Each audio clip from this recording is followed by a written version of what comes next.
Start करते हैं new one chapter और नाम है इस चैप्टर का जर्नल एंट्री। ये जर्नल एंट्री क्या बेसिकली हर चीज का एक पर्पस होता है। जैसे आप लोग यहाँ बैठे हुए हैं ना, it has a purpose, it has a means goal. आपका एक पर्पस है, किस लिए बैठे हो? सीए फाउंडेशन क्रैक करना है, तोड़ देना है कि नहीं? अच्छा, उसके लिए कितनी बुक्स पढ़ोगे? 4 पेपर्स पढ़ोगे। अकाउंट्स है, लॉ है, इको है और मैथ्स है। सब में पास होना है या किसी एक में? सब में पास होना है। अच्छा, पढ़ने के लिए एक एक सब्जेक्ट में कितने पेजेस होंगे जरा देखो। अकाउंट्स में 1000 पेजेस होंगे, है कि नहीं? लॉ में भी लगभग 800 के अप्रॉक्स पेजेस होंगे, मैथ्स में भी 1200 के अप्रॉक्स पेजेस होंगे और इकोनॉमिक्स में भी 700 टू 800 होंगे। कुल मिलाकर अगर देखो तो अप्रोक्सीमेटली आपको 1000 पेजेस की स्टडी करनी है। इतना बल्कि बुक्स बन जाता है, बन जाता है ना? पक्की बात है ना? अच्छा, पता कैसे चलता है कि जो हमने इन 4 महीने 5 महीने या 6 महीने में एफर्ट्स की वो सही तरीके से की? कैसे पता चलेगा? रिजल्ट से। और रिजल्ट आता कितने पेजेस का है? एक पेज का होता है। मेरी बात समझना, पढ़ा हम लोगों ने 4000 पेजेस और उसका रिजल्ट मिला हमें एक पेज पर। और उसी से पता चलता है कि कौन कितना लखैरा था या कौन कितना पढ़ाकू था। बात समझना, किसने सही तरीके से मेहनत की या किसने सही तरीके से मेहनत नहीं की। यानी each and everything is decided after the completion of the topics. Each and everything is decided as and when your result is declared. भले एग्जाम के बाद मम्मी पापा को धोखे मेरे को पेपर अरे फाड़ दिया तो उनको क्या मालूम कि सही में फाड़ करके पहुंचे है कि नहीं? वो तो रिजल्ट के दिन पता चलेगा। अच्छा, चलो भाई, मान लिया कि आपका रिजल्ट पॉजिटिव आया। सेम यही चीज हम लोग के बिजनेस का भी हिसाब किताब होता है। What is the main purpose of accounting? Accounting का मेन टारगेट पर्पस क्या है? बिजनेस है, बिजनेस के लिए बना रहे हैं। बिजनेस घाटे में चलना चाहिए, किसमें चलना चाहिए? अच्छा, फायदे में चलना चाहिए। अच्छा, ये घाटा भी हो सकता है या नहीं हो सकता? हो सकता है। हो, मान नहीं लेते, हो सकता है। उम्मीद तो हम पास होने की करते हैं लेकिन कभी कभी घाटा भी हो सकता है। मैंने उल्टा नहीं बोला कभी कभी घाटा भी हो सकता है। इन द सेम वे हमें हमारे बिजनेस में eight the end of the year पता चलना चाहिए कि साल भर में हमने जो मेहनत की, बिजनेस में परचेजेस किए, सेल्स किए, रिस्क बियर किया, उसका अल्टीमेट रिजल्ट क्या है? उसका अल्टीमेट रिजल्ट क्या है? आगे देर लगी आने में, फिर भी शुक्र है आए। तो बंद कर दो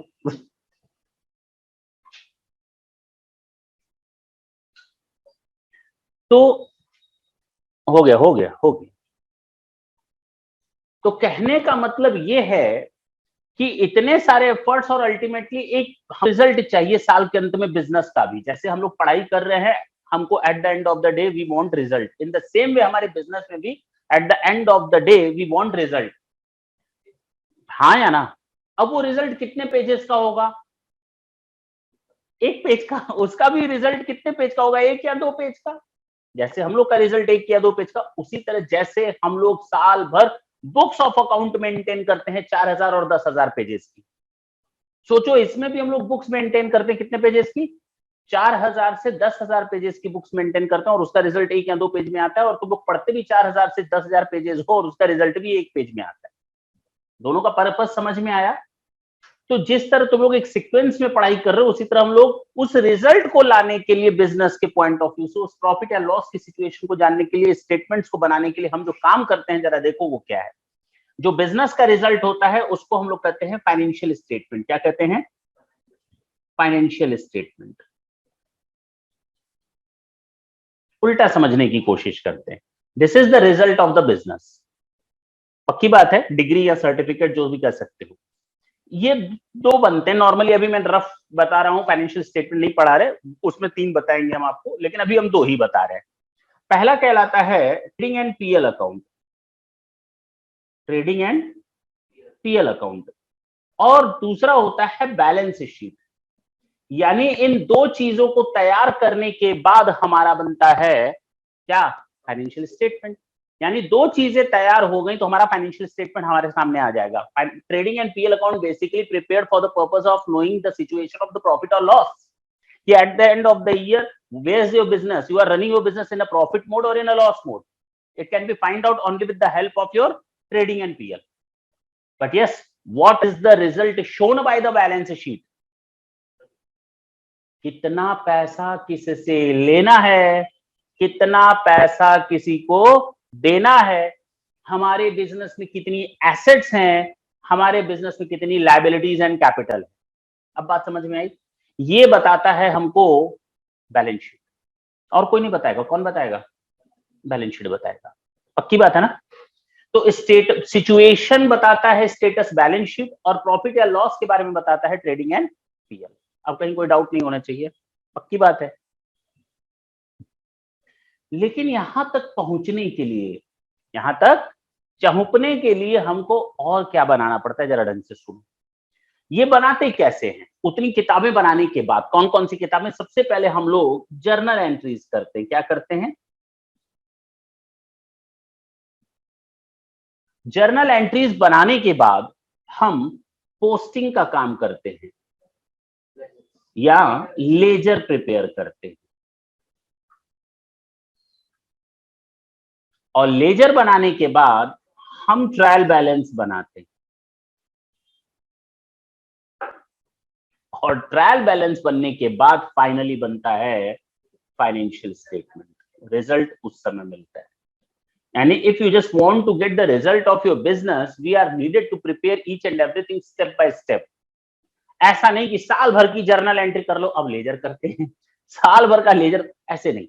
इन दोनों को साथ साथ लेकर के चलना पड़ता है, journal entries as well as your ledger, दोनों को साथ साथ।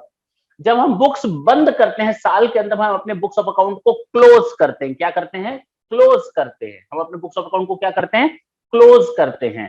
तो उस बुक्स ऑफ अकाउंट को जब क्लोज करते हैं, उस समय बनता है हमारा ट्रायल बैलेंस, और ट्रायल बैलेंस से हम लोग बनाते हैं फाइनेंशियल स्टेटमेंट। फाइनेंशियल स्टेटमेंट में मैंने अभी अभी बताया दो चीजें बनती हैं, trading and PL and your balance sheet. Hope so it is clear to all of you, कि इसमें किसी को कोई दिक्कत नहीं होनी चाहिए। अब समझ में आया क्या पर्पस है? जैसे हम लोग पढ़ाई करते हैं उसका पर्पस रिजल्ट होता है, अकाउंटिंग करते हैं उसका भी पर्पस क्या है? रिजल्ट ही है। दोनों का पर्पस सेम, कोई फर्क नहीं। तो हम लोग फाइनेंशियल स्टेटमेंट में कैसे पहुंचेंगे? पहला स्टेप क्या है? अब समझ में आया हम लोग पढ़ क्यों रहे हैं? फालतू का नहीं पढ़ रहे, काम की चीज पढ़ रहे हैं, नहीं? अच्छा, जर्नल एंट्रीज क्या होती हैं?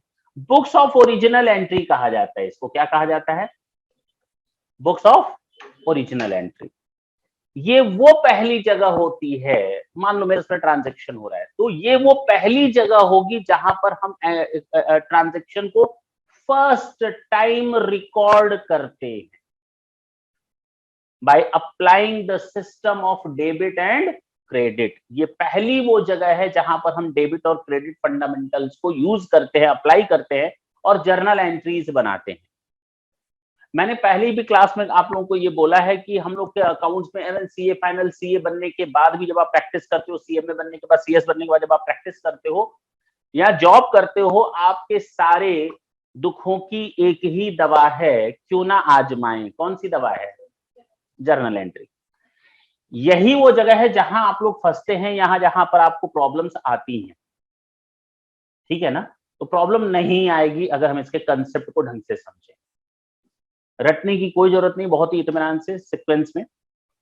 अच्छा, मेरे बिजनेस में छोटे मोटे ट्रांजेक्शन होते हैं, दिन भर में 10 ट्रांजेक्शन, 20 ट्रांजेक्शन और 30 ट्रांजेक्शन होते हैं। जैसे ही ट्रांजेक्शन हुआ तुरंत मैंने एंट्री कर ली, जैसे ही ट्रांजेक्शन हुआ मैंने एंट्री कर ली। माल खरीदा तुरंत एंट्री की, माल बेचा तुरंत एंट्री की, भाड़ा दिया तुरंत एंट्री की। मेरी बात समझ रहे हो? यानी हम लोग एंट्री उसी समय रिकॉर्ड करते हैं जब वो ट्रांजेक्शन अकर होता है, टाइम बेसिस पर या डे बेसिस पर, या कह सकते हो क्रोनोलॉजिकल सिस्टम के हिसाब से। अगर 10:10 पर परचेज किया है और 10:18 पर वेजेस दिया है तो 10:10 का पहले एंट्री होगा और 10:18 का बाद में एंट्री होगा। बात समझ में आई? तो ये बड़ी ही सिस्टमेटिक तरीके से होता है। अच्छा, अगर ट्रांजेक्शन 10, 15, 20 हो तब तो बहुत आसान है, 50 हो, 100 हो, बड़ा आसान है डायरेक्ट जर्नल एंट्री करना। अरे उस बिजनेसमैन की पोजीशन या सिचुएशन क्या होगी जिसके पास 100 लोग भीड़ लगा कर खड़े, हमको वो दो, क्या कर, उसको जर्नल एंट्री पास करने दो, है कि नहीं?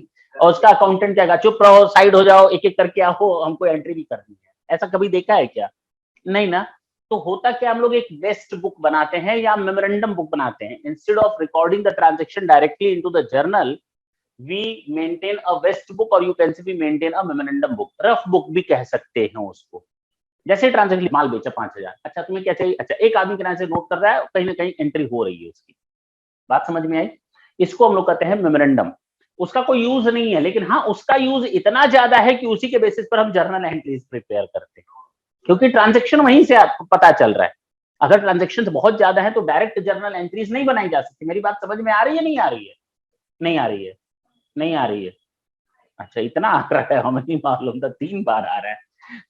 सुन के तेरी ये बात अख मेरी भर गई, भर गई, भर गई। उसकी भी आंख 3 बार भरी थी। किसकी? शिल्पा शेट्टी की। तो एक बार नहीं भरी, 3 बार भरी। बात समझ में आई? अच्छा, अब जरा थोड़ा इसके आगे बढ़ते हैं कि अब जर्नल में हम एंट्री करते जा रहे हैं। सोचो, जर्नल एंट्री रिकॉर्ड करते जा रहे हैं, पेज के ऊपर पेज खर्च होते चले जा रहे हैं, और एक दिन में 50 पेज बन गए जर्नल एंट्री के। ट्रांजेक्शन तो बहुत ज्यादा है। अब शाम को जब बैठेंगे, उस सिचुएशन को देखेंगे, दिन भर में क्या हुआ, तो बीपी हाई हो जाएगा। रिजल्ट तो कुछ निकल नहीं रहा है। क्यों? दिन भर में 50 बार माल बेचा तो 50 बार वही एंट्री रिपीट हुई है। हाँ या ना? दिन भर में 20 बार माल खरीदा है तो the same entry has been repeated in the journal in 20 times. हाँ या ना? अलग अलग जगह पर बेचेस दिया, मतलब सर फट जाएगा, अरे करे तो करें क्या इस जर्नल एंट्री का। और एक दिन का तो ये हाल है, सोचो जब साल भर का इतना मोटा बुक बन करके खड़ा हो, इतना पेज के ऊपर पेज पलटते रहो, तब क्या होगा? जर्नल एंट्री से कौन सा रिजल्ट निकाल लोगे तुम? अरे बताओ ना, कौन सा रिजल्ट निकाल लोगे? कुछ नहीं। तो इसका सॉल्यूशन दिया कि फर्स्ट ऑफ ऑल, हम जो इतनी मोटी जर्नल बुक बना रहे हैं ना, इसको छोटे छोटे छोटे छोटे छोटे छोटे छोटे टुकड़ों में बांट दो, जिनको हम सब्सिडरी बुक्स भी बोलते हैं। नहीं समझ में आ रहा है ना? क्या बोलते हैं? Subsidiary books. देखो ना, अच्छा ये होती है बुक्स ऑफ ओरिजिनल एंट्री, और सब्सिडरी बुक्स मैंने बनाई। क्या बनाई? सब्सिडरी बुक्स बनाई। हमने क्या किया, इतनी मोटी किताब में से जर्नल एंट्री नॉर्मल अलग कर ली। मेरी बात समझना, इसमें से मैंने परचेज का सारा ट्रांजेक्शन एक अलग किताब बना ली। चलो इतने में परचेज नहीं रखेंगे, परचेज का सारा ट्रांजेक्शन अलग किताब में रखेंगे। तो परचेज बुक बन गई और जर्नल बन गई। हमें लगा नहीं नहीं नहीं, अभी इसको और पतला करना चाहिए। हमने इसमें से सेल को निकाल दिया, सेल बुक अलग बना दिया। तो परचेज बुक बन गई, सेल बुक बन गई, बाकी इसी में रह गई। हमें लगा नहीं नहीं नहीं, और थोड़ा बाइफरकेट करते, इजी कर लेते हैं। परचेज अलग किया, सेल अलग किया, परचेज रिटर्न अलग किया, सेल्स रिटर्न अलग किया, बाकी जो बचा इसी जर्नल में। हमें लगा कैश का ट्रांजैक्शन बहुत ज्यादा होता है, चलो एक काम करते, कैश को भी अलग कर लेते। कैश अलग किया, परचेज अलग किया, सेल्स अलग किया, परचेज रिटर्न अलग किया, सेल्स रिटर्न अलग किया, जो बचा वो हमारा जर्नल में। हमें लगा नहीं नहीं नहीं, इसमें से एक और चीज अलग कर सकते हैं, वो है बीआर और बीपी, बिल्स रिसीवेबल। अभी तुम लोग नहीं जानो बीआर क्या होता है, अभी ये मत कहना आता है, देखा जाएगा बाद में। अभी तुम लोग बिल्कुल स्टार्ट में बीआर क्या होता है, बीपी क्या होता है, बिल्स रिसीवेबल और बिल्स पेएबल, देखा जाएगा। तो उसको भी मैंने अलग कर लिया इसमें से। तो cash, purchase, sales return, sales return, BR, BP अलग कर लिया। जो बचा वो जर्नल में। बचा क्या? गाना था ना, अब बचा क्या था ना, किसमें था?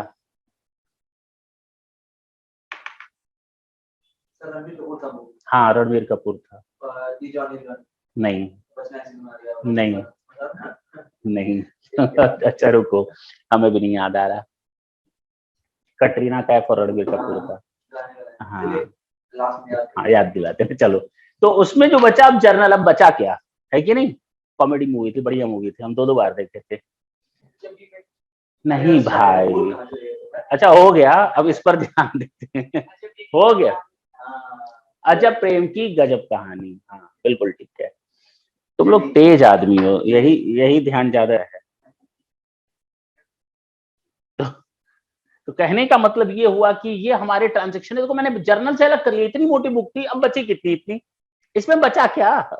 इसमें बचा हमारा opening entry, closing entry, adjustment entries, transfer entries, rectification entries, यही तो बचा।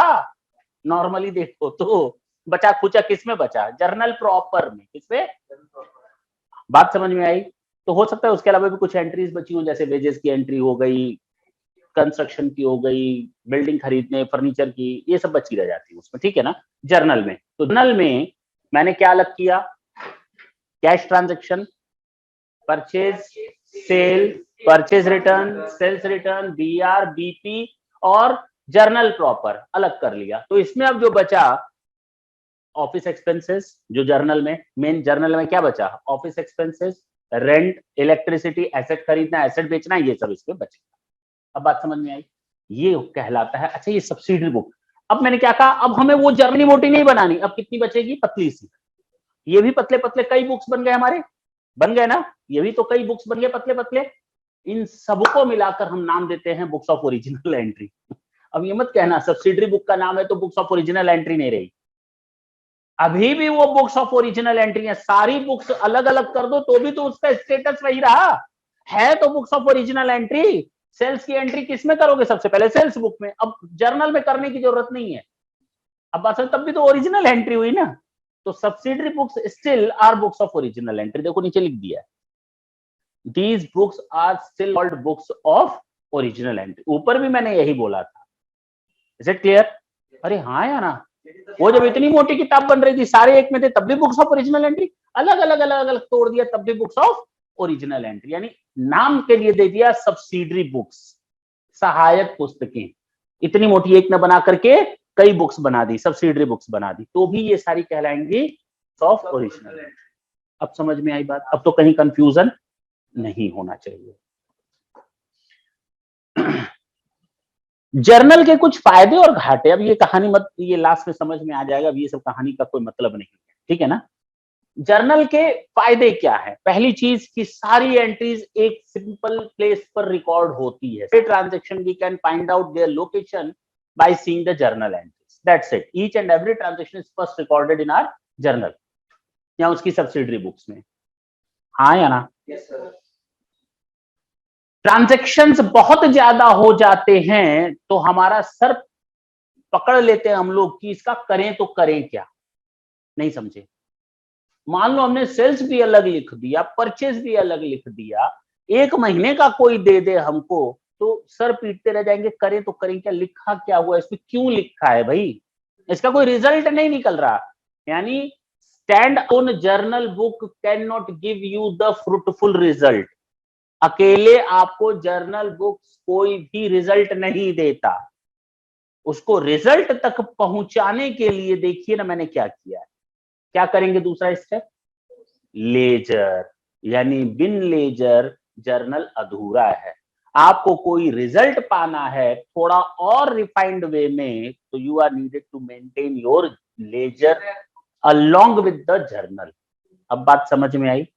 तो आपको जर्नल के साथ साथ लेजर भी मेंटेन करना होगा। लेकिन आज हम लोग लेजर की बात नहीं करेंगे। किसकी बात करेंगे? केवल और केवल जर्नल की। जब लेजर पढ़ेंगे फिर हम ये चीजें दोबारा रिपीट करेंगे, कोई दिक्कत नहीं ना है?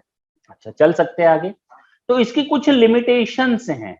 फायदे तो हमने गिना दिया, डेबिट क्रेडिट का फंडा यूज होता है और हर एक ट्रांजेक्शन पहले आपको जर्नल में मिल जाता है, हाँ या ना, और क्रोनोलॉजिकल सिस्टम के हिसाब से बनाया जाता है। इसके बाद हम लेजर बनाते हैं, सारी चीजें ठीक है। लेकिन इसकी लिमिटेशन है, एक तो बहुत बल्कि हो जाता है, फ्रूटफुल रिजल्ट नहीं देता, और ज्यादा ट्रांजेक्शन होते हैं तो रफ बुक, वेस्ट बुक या मेमोरेंडम बुक बनानी पड़ती है, हाँ या ना। डायरेक्ट अब इसमें भी नहीं कर सकते, तो ये इसकी कुछ लिमिटेशंस हैं, हाँ या ना? क्लियर हुआ? जर्नल का सिस्टम कैसे बनाया जाता है, कैसे इसके पार्ट तैयार किए जाते हैं, जरा वो देख लेते हैं।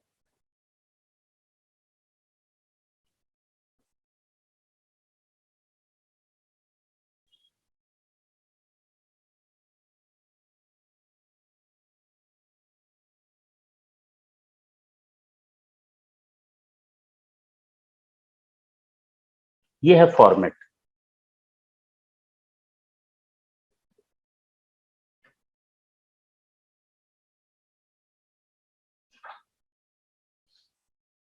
यहां होती है, यहां है आ गया LF, जिसका फॉर्म होता है फुल फॉर्म लेजर फोलियो। क्यों ना क्यों, वो बाद में बात करेंगे, अभी क्या जरूरत है, नहीं जब लेजर पढ़ेंगे तो बताएंगे इसका यूज क्या है।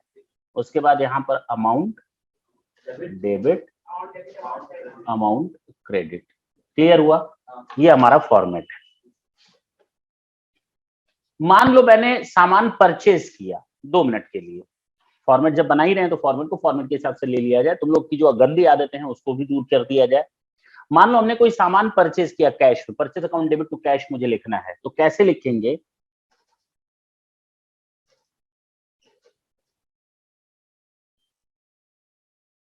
Purchase account debit to cash account, मान लो 1000 का है,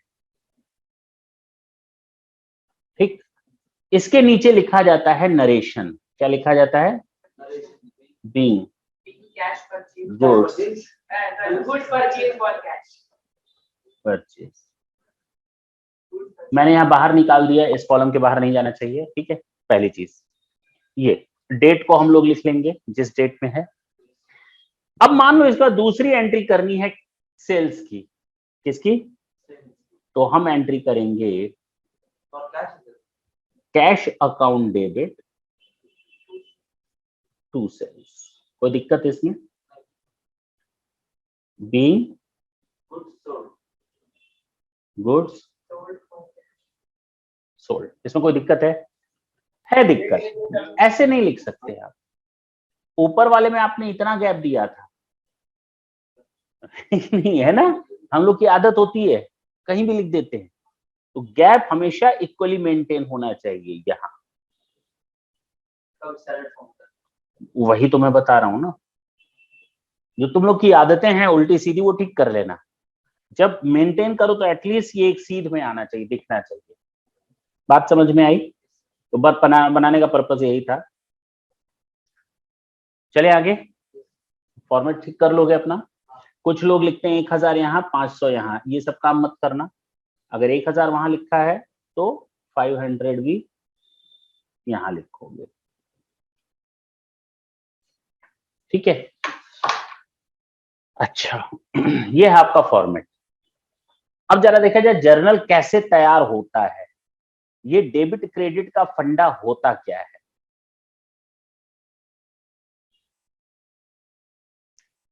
शुरू करें? पक्का?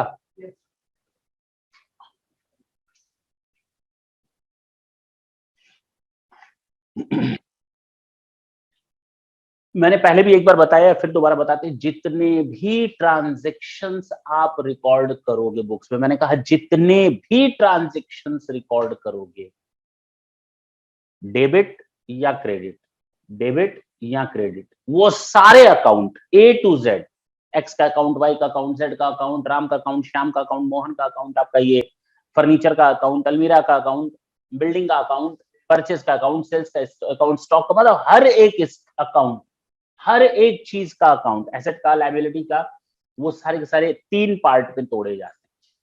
कितने? 3 अकाउंट्स होते हैं, types of accounts.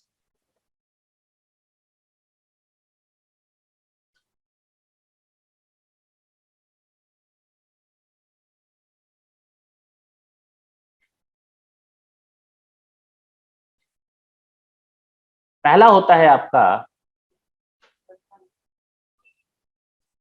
Personal account, और दूसरा होता है इम्पर्सनल अकाउंट। और फिर से हम इम्पर्सनल को 2 पार्ट में तोड़ते हैं। कितने?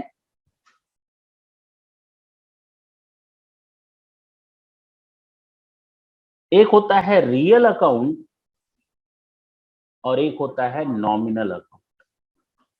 तो देखो ना, 3 पार्ट में अकाउंट्स बने, या तो पर्सनल होगा, या रियल होगा, या नॉमिनल होगा। या तो पर्सनल होगा, या रियल होगा, या तो नॉमिनल होगा। जितने भी अकाउंट्स बनेंगे वो इन्हीं 3 पार्ट्स में शामिल होंगे, और कोई नेचर नहीं होगा अकाउंट्स का।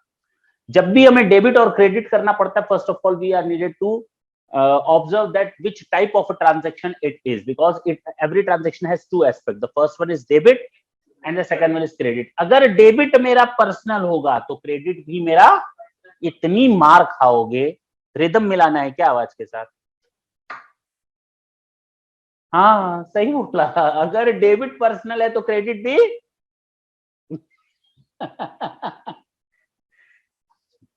जरूरी नहीं। हो सकता है डेबिट मेरा पर्सनल अकाउंट हो और क्रेडिट मेरा, अरे बोलते क्यों नहीं, नॉमिनल हो सकता है क्या? योगेश बता सकते हो बाबू? जी सर, हो सकता है। अच्छा, डेबिट मेरा रियल है तो क्रेडिट मेरा नॉमिनल हो सकता है क्या? जी सर, हो सकता है। अरे एसेट कुछ भी हो अकाउंट सकता है, डेबिटेड बिल्कुल टू। ठीक है, कुछ भी हो सकता है भाई। क्यों तुम लोग इतना दिमाग लगा रहे हो भाई? कुछ भी हो सकता है। डेबिट मेरा पर्सनल है तो क्रेडिट मेरा हो सकता है रियल अकाउंट का नेचर हो। डेबिट रियल है तो हो सकता है क्रेडिट नॉमिनल नेचर का हो, कुछ भी हो सकता है। ये किसने का कसम खा करके बैठ के पर्सनल से पर्सनल, रियल से रियल, नॉमिनल से नॉमिनल, कुछ भी हो सकता है भाई। अब ठीक है ना? अब सही है ना? हाँ।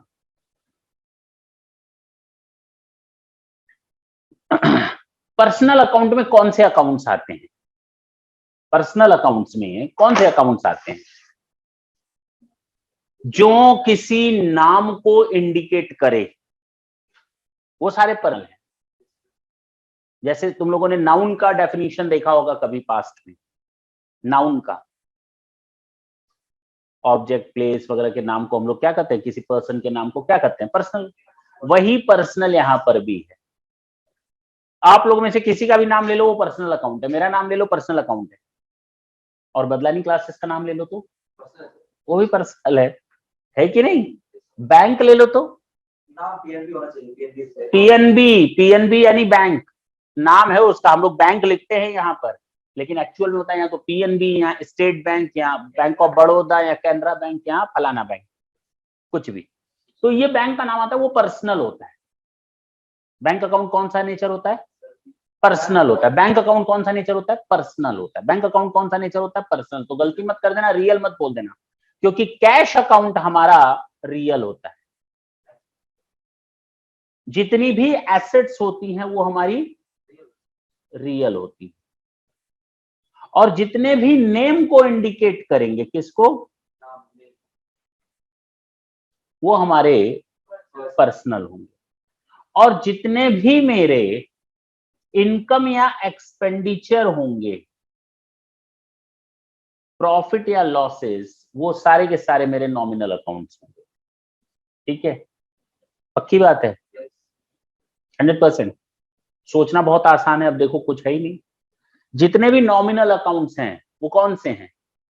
जो नॉर्मली रेवेन्यू नेचर के होते हैं। क्या होते हैं? पढ़ा दिया है ये चैप्टर मैंने।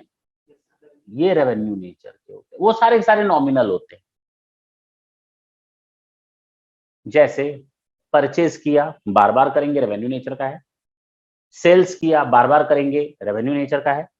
ऑफिस एक्सपेंसेस करेंगे, बार बार करेंगे, रेवेन्यू नेचर का है। फीस लेंगे, रेवेन्यू नेचर का है। टैक्सेस देंगे, रेवेन्यू नेचर का है। Telephone, electricity, tours and travel, depreciation बार बार होता है। ये सारे के सारे रेवेन्यू नेचर के हैं। Is it clear? इसको हम नॉमिनल नेचर बोल सकते हैं। क्या बोल सकते हैं? दूसरा होता है रियल अकाउंट, एसेट्स। जैसे फर्नीचर, फर्नीचर। अब कौन सा फर्नीचर? चेयर है, मेज है, अलमीरा है, सारे फर्नीचर में ही आएंगे। नाम तो होगा नहीं, कंसोलिडेटेड वे में हम कहेंगे फर्नीचर। क्या कहेंगे? फर्नीचर। तो ये हमारा एसेट्स है। क्या है? एसेट है। बिल्डिंग मेरा एसेट्स है। मशीनरी हमारा एसेट्स है। बात सब कंसोलिडेटेड हम नाम लेते हैं। सारी मशीनरी मिलाकर मशीनरी अकाउंट, सारे प्लांट्स मिलाकर प्लांट अकाउंट, सारी बिल्डिंग्स मिलाकर building account. These are my assets. Is it clear? अच्छा, जो नाम होते हैं, जैसे उसका नाम है प्रकाश, प्रकर्ष। मेरा नाम है दिलीप।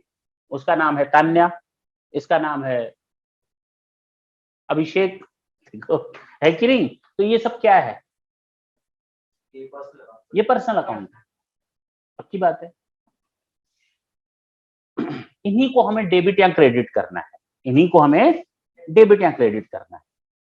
तो कहा गया पर्सनल अकाउंट में जब किसी से अमाउंट रिसीव करना हो, किसी से पैसा लेना हो, मान लो मैं अपने आप को बिजनेस बना लेता हूं, मैं बिजनेस हूं, एक बिजनेस कैरेक्टर है मेरा, मुझे किसी से पैसा लेना है, किसी से, मान लो अभिषेक से पैसा लेना है, तो अभिषेक अकाउंट करेंगे। मुझे किसी को पैसा देना है, मान लो मुझे तान्या को पैसा देना है, तो ये है तान्या का अकाउंट, पक्की बात है। जिससे पैसा लेना होता है वो डेबिट में जाते हैं,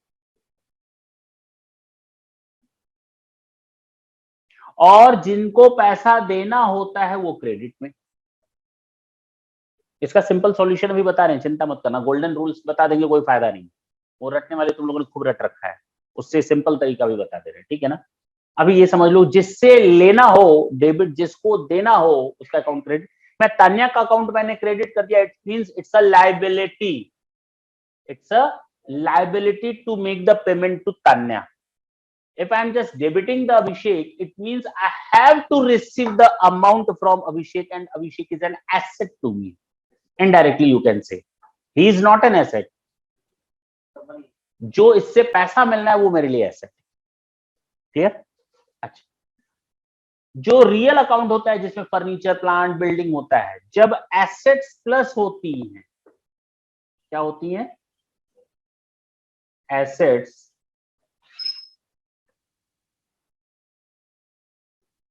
प्लस होती हैं तो डेबिट, और लायबिलिटीज अगर प्लस हो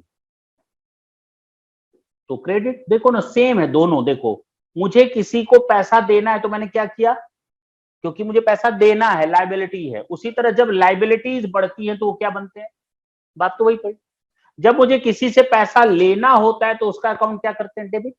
एसेट्स आती है तो वो डेबिट, बात तो वही पड़ी ना। कॉमन सेंस तो वही कहता है कि जो पैसा किसी से लेना है या जो पैसा आता है वो डेबिट होता है।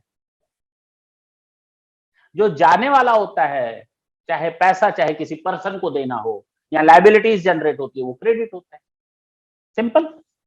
अच्छा, इनकम हमेशा क्रेडिट होती है और एक्सपेंसेस हमेशा डेबिट होंगे। जरा देखो, तो हम लोग बेसिकली दो चीजें बनाते हैं,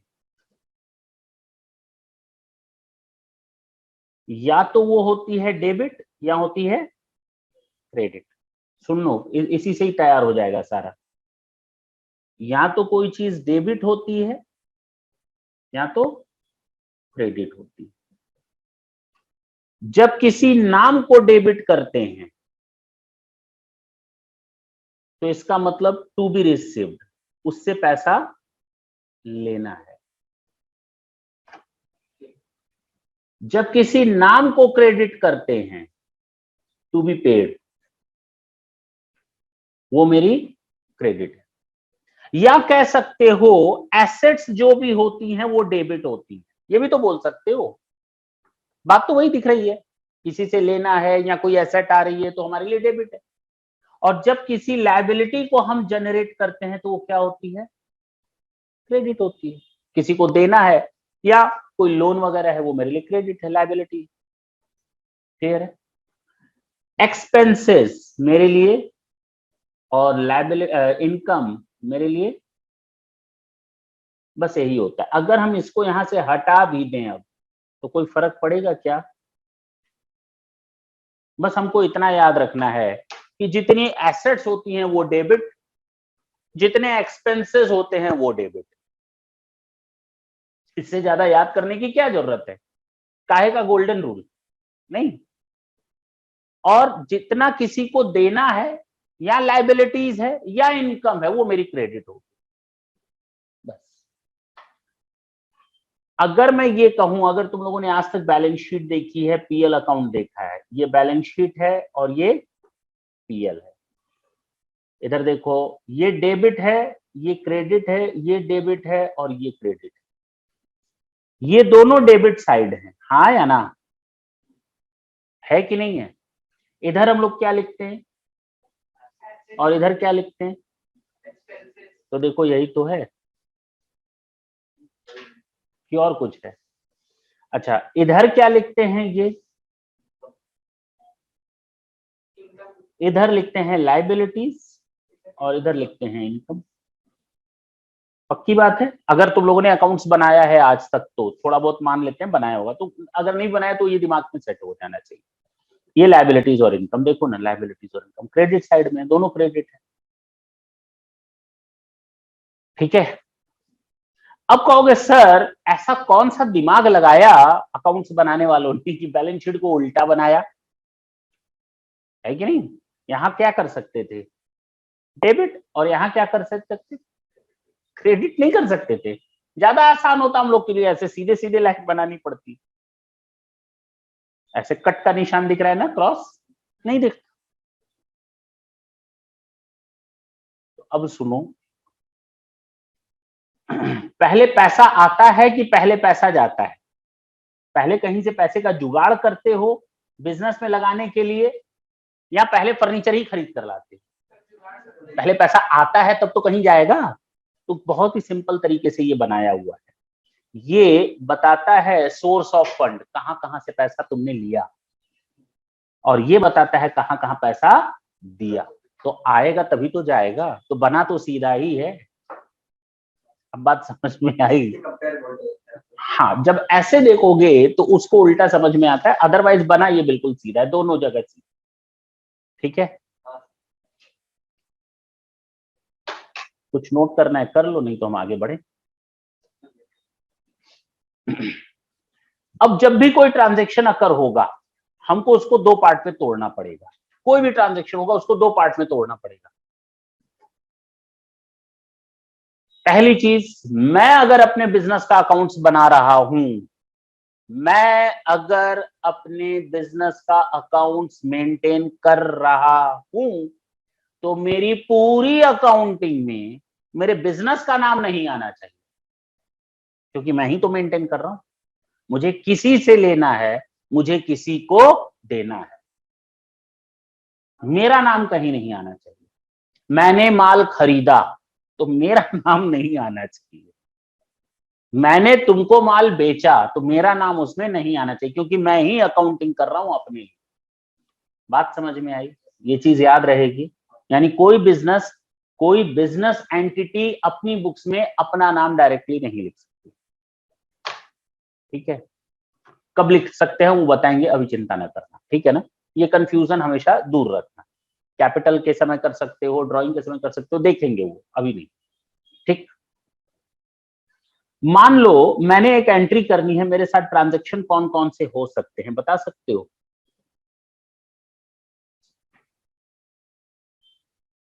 चलो डायरेक्टली मैं बता देता हूं, क्यों हम उस चीज को लिखें और दोबारा मेहनत करें।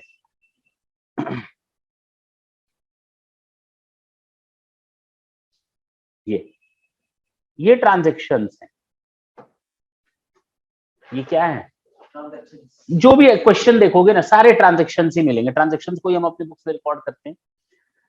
एक बंदा है दिनेश, उसने अपना बिजनेस स्टार्ट किया कैश ला करके, 5 लाख रुपए कैश लाए। किसमें लाया? बिजनेस में। और मैंने आपको सेपरेट एंटिटी कंसेप्ट बताया है। कौन सा पर्सन ला रहा है? मिस्टर दिनेश।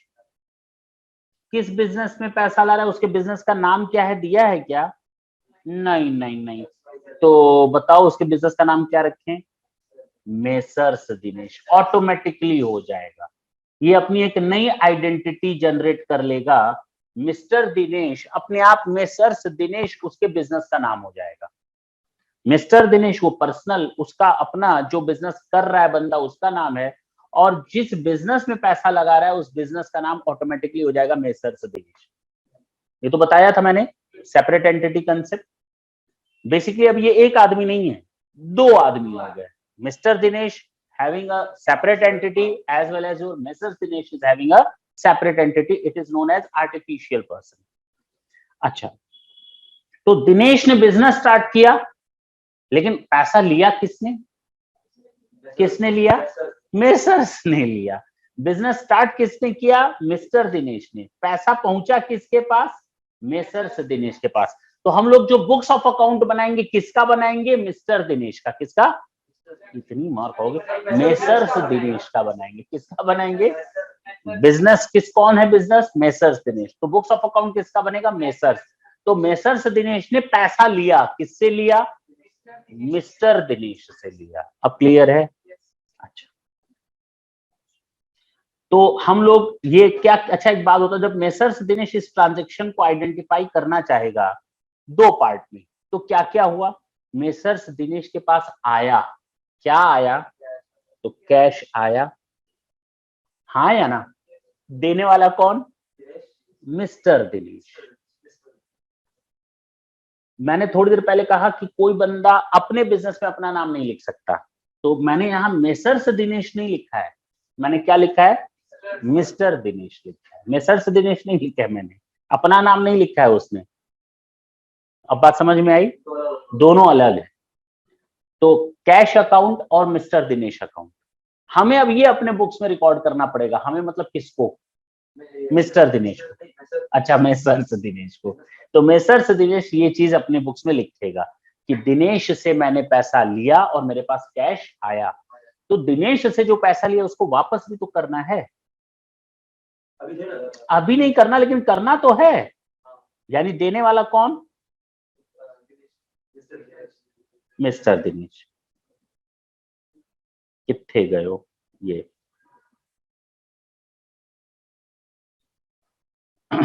ठीक है, तो हम मेसर्स दिनेश को पैसा वापस करना है, तो ये लायबिलिटी का काम करेगा, हाँ या ना? और कैश आया है मेरे पास, तो मेरे पास क्या आ गई? एसेट आ गई। क्लियर हुआ? पक्की बात है।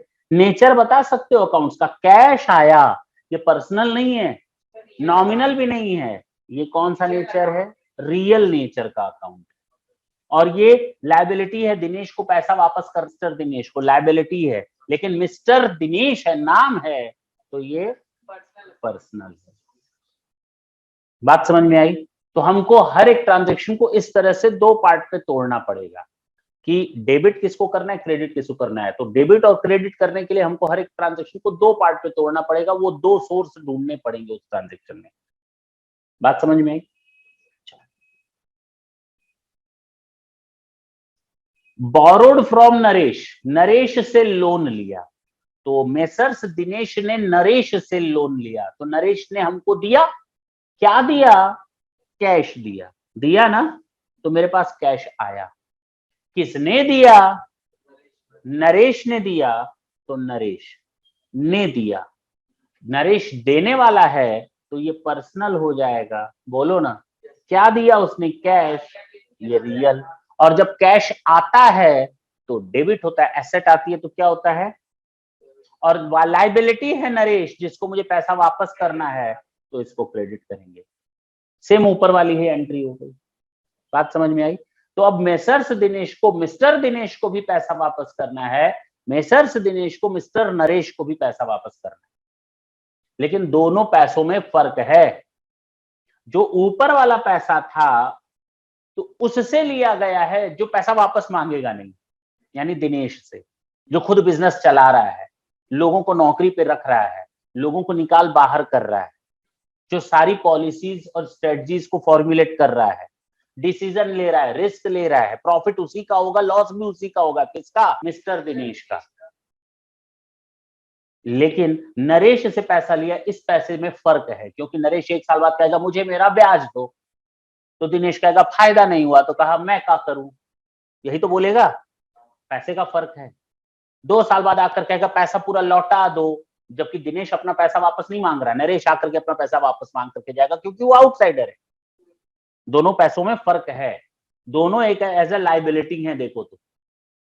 मेसर्स दिनेश को मिस्टर दिनेश को भी पैसा वापस करना है और मेसर्स दिनेश को मिस्टर नरेश को भी पैसा वापस करना है, लेकिन दोनों जगह से जो पैसा लिया दोनों में फर्क है, इसलिए इसी को हम लोग कैपिटल का नाम देते हैं जो ओनर पैसा लगाता है, और इसको हम लोग लोन का नाम देते हैं। बात समझ में आई? अदरवाइज दोनों एक तरह से लायबिलिटी। मेरी बात समझ में आई? किसी को कोई डाउट है? लॉन्ग टर्म शॉर्ट टर्म का नहीं, लॉन्ग टर्म शॉर्ट टर्म का नेचर नहीं कहा मैंने, लॉन्ग टर्म शॉर्ट टर्म अभी बताया है। हो सकता है 10 साल का पैसा दिया हो नरेश ने, तब उससे कोई फर्क नहीं पड़ता भाई। जो आदमी मैनेज कर रहा है वो पैसा लगा रहा है, दुनिया तो समझ में जाए कि कैपिटल के सामने जिसका नाम लिखा है यही वो बंदा है जो इस पूरे बिजनेस को मैनेज कर रहा है। ये तो पता चल जाए बैलेंस शीट देखने से, नहीं तो सपना थोड़ी आएगा। 1000 लोगों का नाम लिखा रहेगा, किसको ढूंढोगे?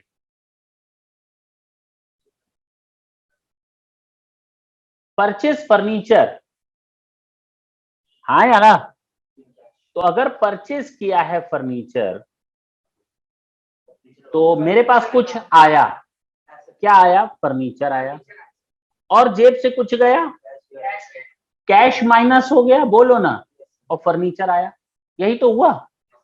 अच्छा, फर्नीचर आया, रियल अकाउंट है, एसेट है, एसेट आती है तो कैश रियल अकाउंट है, जाता है तो सिंपल। बात समझ में आ रही है?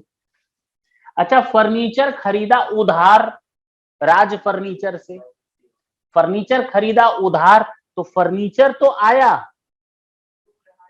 लेकिन पैसा मुझे किसी को देना है, क्योंकि राज वाले ने उधार माल दिया है हमको, उधार फर्नीचर दिया है, तो राज कैश तो गया नहीं मेरे नाम से, कैश तो निकला नहीं मेरे बिजनेस से, लेकिन मुझे राज को पैसा देना है, बाकी है, तो राज का अकाउंट आ जाएगा। ये पर्सनल है, और जिसको देना होता है वो लायबिलिटी होती है, वो क्रेडिट होगा। फर्नीचर आता है तो एसेट आ गई। समझ में आई?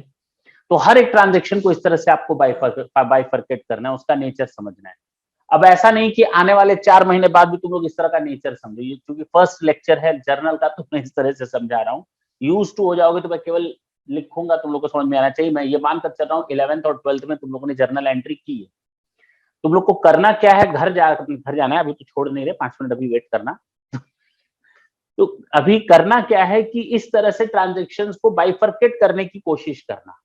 खास करके शुरू के जो 2 क्वेश्चन है ना, मैंने प्रैक्टिस के लिए ही दे रखे हैं। ये देखिए, बेसिक क्वेश्चन दिए हैं, क्वेश्चन नंबर 1 और क्वेश्चन नंबर 2। इसके बाद जो क्वेश्चन मैंने दिए हैं, ये पूरे क्वेश्चन भी हैं, आंसर भी दिए हुए हैं। क्वेश्चन भी हैं, ये हम करवाएंगे। शुरू के जो 2 बेसिक मैंने दिए, ये तुम लोग को खुद करना है, और नेक्स्ट सेशन में तुम लोग की कॉपी हम चेक करेंगे। मेरी बात समझना, ये शुरू के 2 क्वेश्चन जो है बेसिक क्वेश्चन, मैंने मुझे क्या करना है, कॉलम बनाने हैं। पहला 2 ट्रांजेक्शन्स में बांटना है, कौन से 2 वो तुम लोग देखोगे। सामने लिख देना डेबिट और क्रेडिट। किसको डेबिट, ये नहीं इधर लिखोगे तो डेबिट ही लिखेंगे। तुम लोग अपने दिमाग से 2 पार्ट में बांटना, डेबिट क्रेडिट करते जाना। हो सकता है पहला वाला तुमने क्रेडिट वाला लिखा हो, ध्यान देना उस चीज को, ठीक है ना। मान लो यहाँ मैंने हर चीज डेबिट वाली लिखी, जरूरी नहीं कि तुम लोग के साथ ऐसा हो सकता है तुम लोग यहाँ लिखो तो वो क्रेडिट वाला हो, और यहाँ लिखो तो डेबिट वाला हो। अगला ट्रांजेक्शन तुम लोग 2 पार्ट में तोड़, तो यहाँ जो लिखो वो पहले डेबिट हो, यहाँ जो लिखो क्रेडिट हो सकता है। तो उस चक्कर में मत पड़ना, तुम लोग अपने हिसाब से मेंटेन करना, ठीक है ना। पक्की बात है ना, करोगे ना ये 2 क्वेश्चन, इसीलिए मैंने दिए हुए हैं। और सबकी कॉपी देखेंगे, याद रखना, कहीं नहीं मिलेगा। और बोलो, अब उससे क्या लेना देना, कहाँ से क्या नहीं, तुम अपना करके आना ना बाबू। हम दे रहे हैं ना, असाइनमेंट्स तो दे रहे हैं ना, क्यों बीमार हो रहे हो?